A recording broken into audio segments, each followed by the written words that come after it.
So today I wanted to talk to you about how unforgiveness is actually causing you to become sick. I know I've talked in the past about the importance of forgiveness, but I really feel like this is a lesson that many of us need to hear again. I want to use what's going on in my personal life right now as an example to you because I believe that not forgiving and holding grudges and holding in feelings and emotions really does cause us to become physically sick. So this past week has been a little bit rough for my family again. And, it's one of those things where I've just wanted to say to myself, what the hell, 2020? Like, what's going on? Like, why are you testing me this much? But I also know that this is a huge energy shift. It's a portal. It's all about healing everything and getting through everything. So I do understand why things are happening the way they are, but it doesn't make it easier to go through. So this week, my mom has been really sick, and she was feeling like she kept saying sluggish. That's the word she kept using. She said, I just feel sluggish. So we told her, you need to go see the doctor. And she had gone to the doctor in March, and they diagnosed her as being diabetic. And that was kind of a shock to us. We're like, oh, great, but it does run in her family. So, okay, well, we'll deal with it. But she just had not been feeling well. So we said, maybe it's a reaction to the medicine you're on, whatever, just call your doctor. And she called the doctor, and the doctor saw that she had lost like 15 pounds. And that was what worried her. So she said, okay, I want you to go get a CT scan. So she went in and they did a scan, and they found a mass on her pancreas, and it's at the head of the pancreas. And so what's happening is that is blocking the bile ducts, which is causing her liver enzymes to go up, and it's causing the liver to not be able to function properly. And that's why she's feeling so bad. It's like her skin, even in the last day, has been getting like yellowish, and her eyes are even yellow, and you can just tell that she doesn't feel well. And we heard that, and we're all like, oh my gosh, okay, now what? And they tried to get her in Friday to get a biopsy to, see what was really going on, but they couldn't get her in until Monday. So we still don't know anything, but we're all just trying to stay positive, and I keep telling my mom, just, we don't know what it is yet. Don't panic. Don't try to be upset. Just wait until we find out exactly what's wrong. And then, then we'll go from there. And the most probably important piece of advice I can give you is just stay positive. Okay, be positive. Don't go into that negative headspace of, oh my gosh, this is it. It's the end. What's going to happen? Don't do that. You're just going to drive yourself crazy. We don't know anything yet. And even if it is worst case scenario, it sounds like they've caught it early and it's going to be okay. But you know how it is. It still doesn't really keep you from wanting to worry. But the reason I wanted to talk about this is because, my mom, throughout her whole life, has been very susceptible to these like fatty cysts in her body. She has one on her kidney as well, and even one of her kidneys was not fully formed when she was born, and she didn't know it until a few years ago. She got sick, and they did a scan, and they're like, oh my gosh, her kidney, and we thought that something like she had kidney cancer then, and they realized it wasn't. It's just how her kidneys were formed. But it's really gotten me to thinking, because I thought, why does this stuff keep happening to her? And I think that she's a really good person. But I also know that she does harbor a lot of resentment towards her dad and her childhood, and a lot of things about her childhood, which I totally understand. I really, truly do.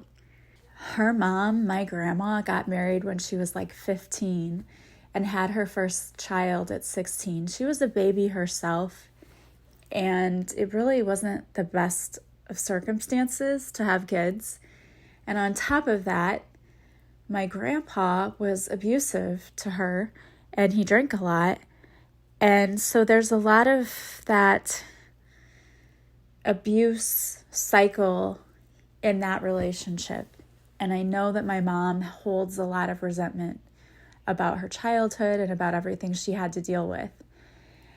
And I've read so many studies that talk about how when we don't forgive others or when we hold in emotions, it's not even just not forgiving people, but even just holding in emotions when we don't experience them, it can make us physically sick. And I told you this before in another podcast, but I read a couple of studies that they studied unforgiveness and cancer. And again, I'm not going to say that this study shows 100% that this is the cause, but I'm just saying there was a correlation, enough of a correlation for them to say that not forgiving people and developing cancer, there's a relation there. So it makes sense to me that when we don't forgive people, we're holding on to that anger, the resentment, all of those negative, awful feelings that are connected to the person or the situation that we don't forgive. And that emotional abyss just festering inside of us, that is what causes illness. It causes the physical symptoms. Our emotions absolutely dictate our physical health. We know that, and that's just common sense.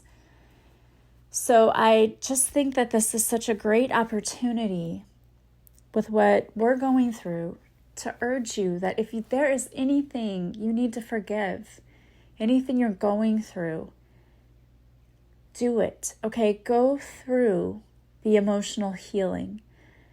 I know it's not easy, and I know you don't want to face that pain because pain sucks. Nobody wants to be in pain.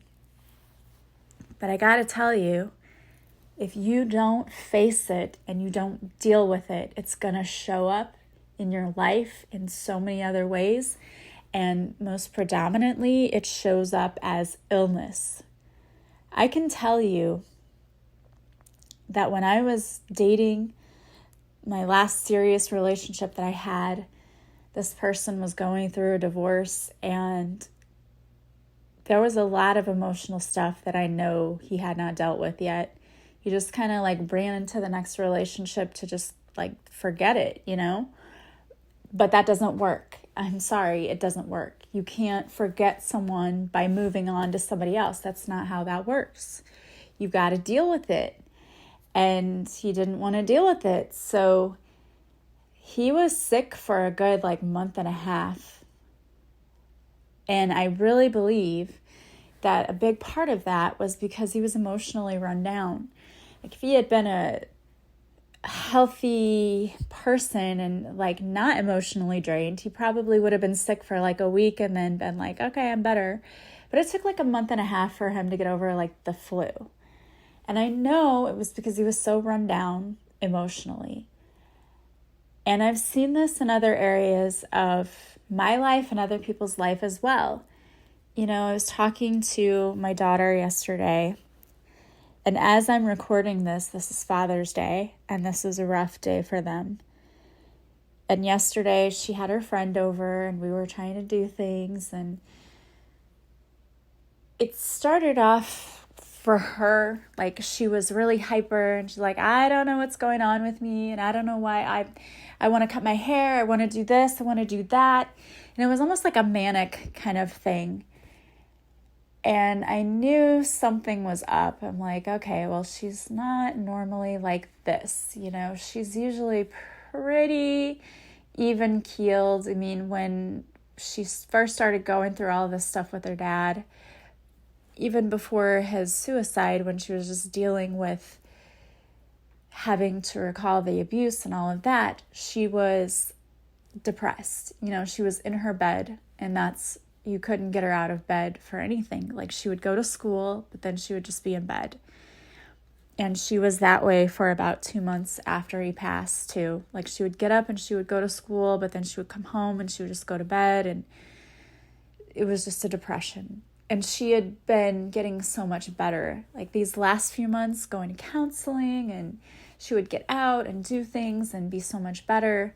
And then yesterday it was like, okay, her emotions are all over the place. And she said, I don't know what's going on, and I'm thinking, I know what's going on. Like tomorrow's Father's Day. But she came to that conclusion herself. She said, I don't understand. I want to cry, but I don't want to cry because her friend was there. And I said, I understand. I do. But you have to cry. I said, you have to get those emotions out, because when you don't express them and you just bottle them up, you just get sick. And it's not even just physically sick, because I truly believe too, it makes us more mentally drained and we're emotionally not feeling ourselves. Like you have to get it out. But I also understand the trying to bottle it up, because I can tell you that throughout this whole experience, the one thing my mom has kept saying to me is, you're so strong, like I can't believe you're so strong. And because I don't cry really in front. I did, like the day it happened, of course I was like teary-eyed when I was talking to people, but I was trying not to cry around people, just because I knew, like, okay, we have to get through this. We've got to do this. We've got to get through that. And in my mind, it's like, okay, we've got to get to A, B, C. We've got to get through this. And I don't let the emotional part get to me. So I know what she's talking about as far as the not wanting to cry, because, you've got to keep living, and you've got to keep going on with your life. And there are still things that have to be done. Like I still had to teach. I still had to get through things. But I also understand the importance of dealing with it. And I realize that I may be part of the reason that they don't deal with things publicly, because they see me not doing that.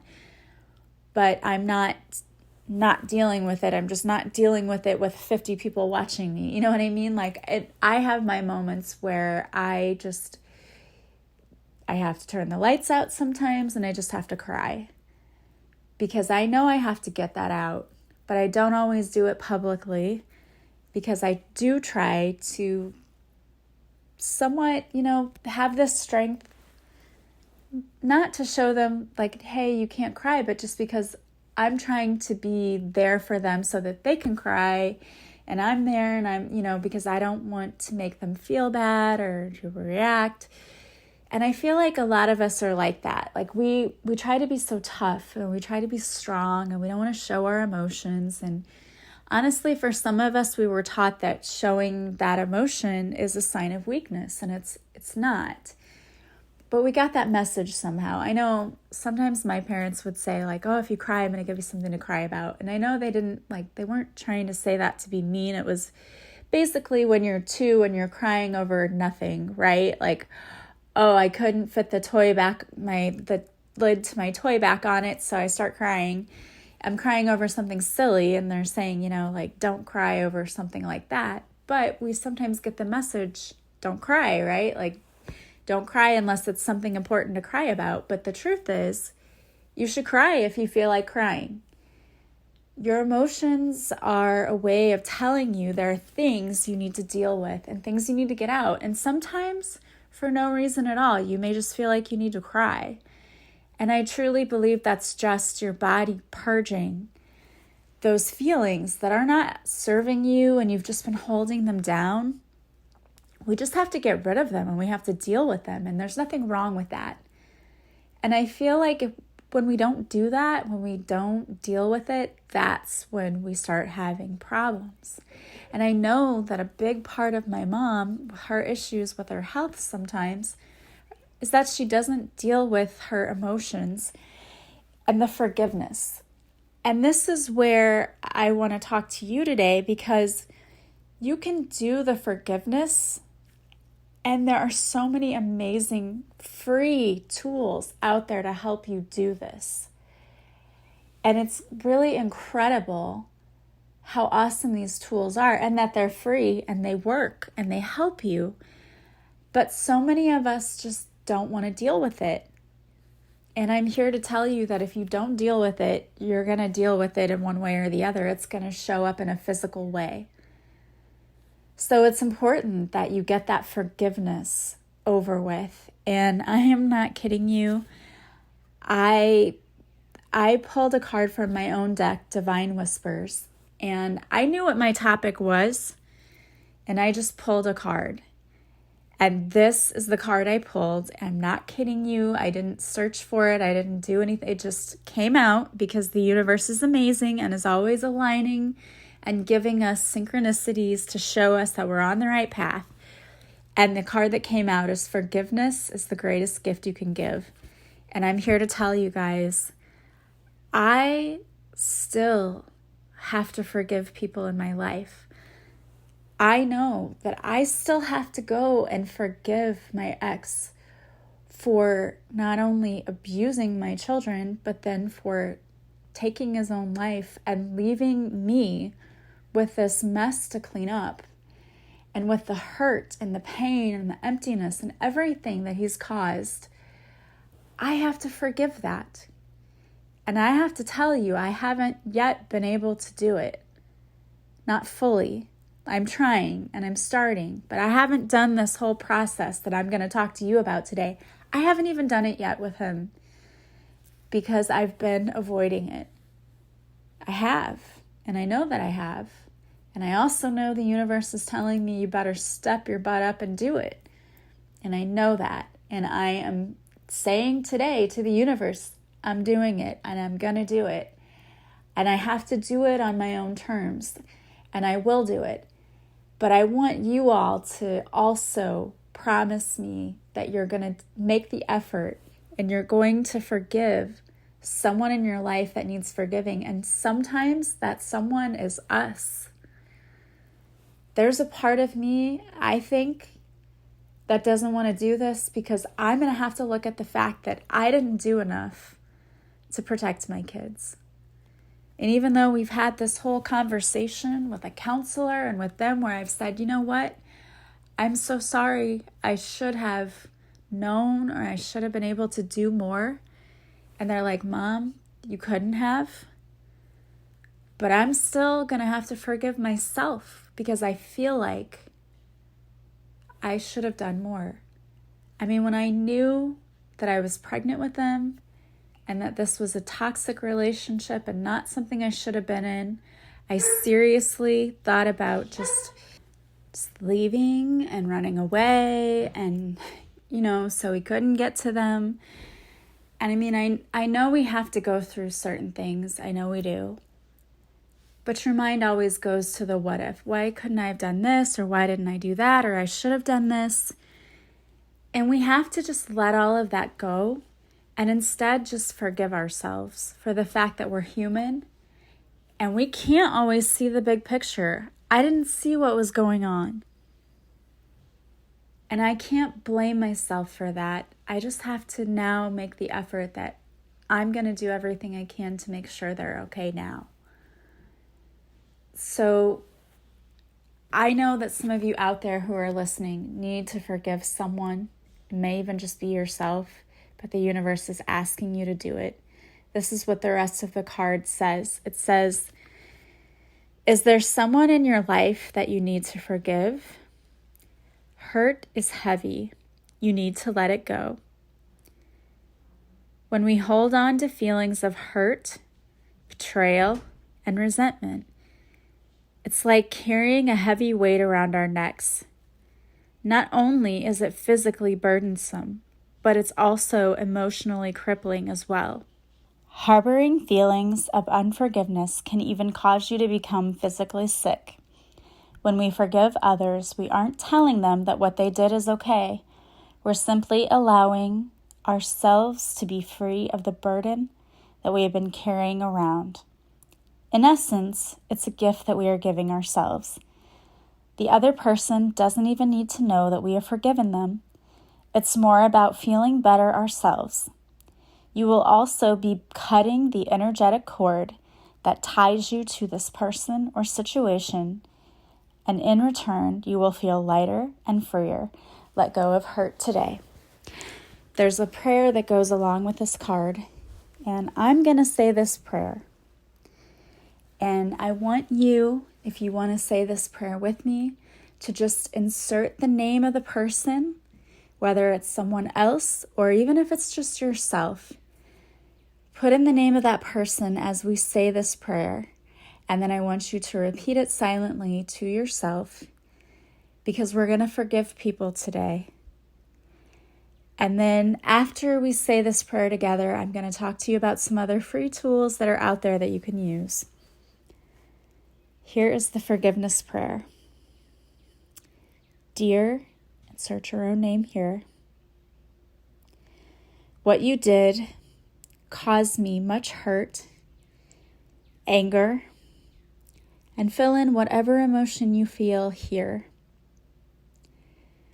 I forgive you because I choose to feel better.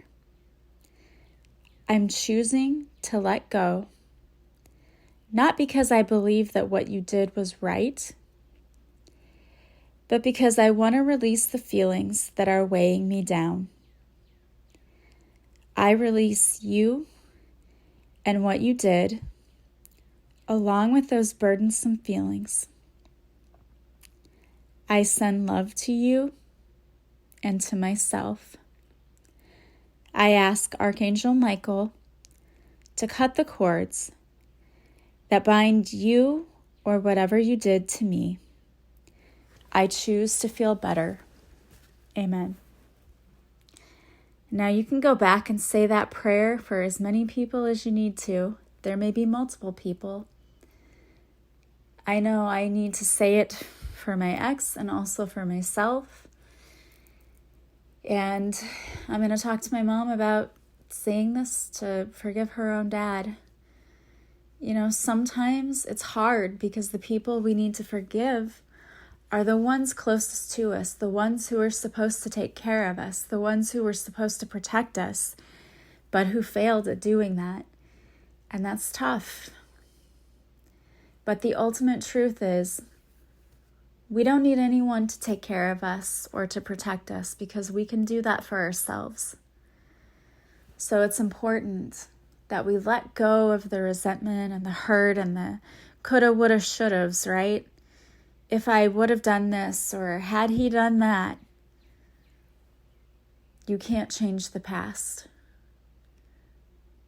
Even if you're Michael J. Fox with a DeLorean, you still can't go back and change your past. You have to forgive it. And you have to decide that your future is going to be very different from that past. And that at any point in time, we can choose to live a life that's different. A life that we love. We don't have to drag our past into it. If you want to go in and dive deeper, and I highly recommend that you do, there are some amazing tools. I would recommend going to radicalforgiveness.com. I will put the link to this website in the description to the podcast. If you go to their free tools section, you will see worksheets to help you work on forgiveness. And it takes you step by step through the whole process of forgiving someone. And what it really does is helps you to look at it as though you were a third-party observer who is just witnessing what happened. It takes the emotion out of it, which helps you to really see the lesson. You can do that, and then there are also meditations for forgiveness on YouTube. If you go to my YouTube channel, I believe there is one there now. If there is not, I will definitely add one because I know I have a meditation for forgiveness. So if it's not currently there, I will be adding it. So just keep an eye out for that. You can also just go to YouTube and do a search for forgiveness meditation, forgiveness tapping, do an EFT tapping. Brad Yates has them. Nick Ortner has them. There are people not named Brad Yates or Nick Ortner who have them. Just look for EFT, stands for Emotional Freedom Technique, and then forgiveness. There are some great free ones out there. It's worth doing the work because you will feel amazing afterwards. And I've said this before, but in the past, when I did this forgiveness work, I had already done this for my ex in the past before I knew all of the other stuff about him. And when I did, he actually called me and apologized to me. And I've done this for other people in my life and had the same results. People just called me out of the blue to apologize. And I never expected that. I've said this before, I'll say it again. When you work on yourself, it's like those around you kind of start to shift too. So think about, for no other reason, you want yourself to be healthy. Think about forgiving those who need it. Because it really is like letting go of a heavy weight on you. You'll feel better. Doesn't mean that you condone what they did or that you're opening yourself up for them to do that to you again. That's not what it means. It just means you love and respect yourself enough to give yourself the gift of healing. And I think we all need that. And that's really what this time is all about. This 2020, all of these eclipses, it's all about letting go of what doesn't serve us and healing. So please start taking the necessary steps to heal. All right, guys. Well, I want to thank you so much for being here with me. As always, if you like this podcast, please subscribe. That helps others find me. Please leave me a positive review from wherever you're listening, even if it's just a few stars on iTunes. Please share it with others. Also, don't forget to follow me on social media. I go live Mondays at 6:30 Central on Facebook, where I do a free card reading. I also do videos on Instagram and IGTV. If you want to work with me, I offer coaching sessions one-on-one. We can work on some of this forgiveness stuff together in the coaching session if you need it. I also offer readings, half hour or an hour. I offer Reiki, also half hour or hour, and I do past life regressions. So you can go to my website, melissaoatman.com, to check out the services I offer, as well as a description of them. And if you want to book, you can book directly from my website. And then to schedule your session, just contact me. I like to do the scheduling myself. That way, if I need to fit you in at a certain time, we can try to work on that. And I have daytime and evening availability right now. I want to thank you so much for being here with me.